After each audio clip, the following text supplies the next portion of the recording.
नमस्कार मित्रांनो, स्वागत आहे तुमचं आताच्या ब्रेकिंग न्यूजमध्ये. मित्रांनो, दूरचित्रवाणी आणि रेडिओ प्रसारण सेवांसाठी एकच समान नियामक चौकट तयार करण्याचा प्रस्ताव केंद्र सरकारनं मांडलाय. या अंतर्गत खाजगी रेडिओ सेवांनाही राष्ट्रीयदृष्ट्या महत्त्वाचे आणि सामाजिकदृष्ट्या महत्त्वाचे विषय प्रसारित करणं बंधनकारक केलं जाणार आहे. हा नवीन मसुदा केंद्रीय माहिती आणि प्रसारण मंत्रालयानं शुक्रवारी टेलिकम्युनिकेशन्स नियम 2026 यामध्ये प्रसिद्ध केला आहे आणि हे बदल त्यामध्ये समाविष्ट करण्यात आलेत. आतापर्यंत TV चॅनल्सना सार्वजनिक सेवा प्रसारण करू शकत होत्या असा पर्याय होता, परंतु नवीन मसुद्यामध्ये तो बदलून करणं अत्यावश्यक आहे असा करण्यात आला आहे. त्यामुळे ही जबाबदारी आता TVवरती अधिक बंधनकारक असणार आहे. TV चॅनल्सना रोज किमान 30 मिनिटं राष्ट्रीय आणि सामाजिक महत्त्वाचे कार्यक्रम प्रसारित करणं बंधनकारक असेल.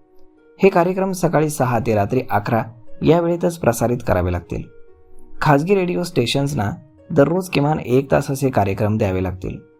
रेडिओ स्टेशन्सना रोज 1 तास राष्ट्रीय आणि समाजहित महत्त्वाच्या विषयांवरती जनहित संदेश प्रसारित करावे लागतील.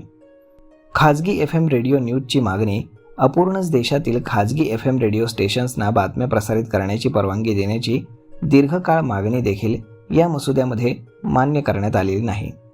त्याऐवजी रेडिओ स्टेशन्सना फक्त आकाशवाणीचे बदल न केलेले न्यूज बुलेटिन प्रसारित करण्याचीच परवानगी देण्यात आलेली आहे. तर मग मित्रांनो, अशा पद्धतीने आता TV आणि रेडिओ यांना आता राष्ट्रीय महत्त्वाचे कार्यक्रम अनिवार्य करण्यात आलेले आहेत. तर मग मित्रांनो, यावरती आपलं मत काय हे तुम्ही आम्हाला कमेंट करून नक्कीच सांगा. आणि जर हा व्हिडिओ तुम्हाला आवडला असेल तर आपल्या जवळच्या मित्रमंडळींसोबत देखील हा व्हिडिओ तुम्ही शेअर करायला विसरू नका. धन्यवाद.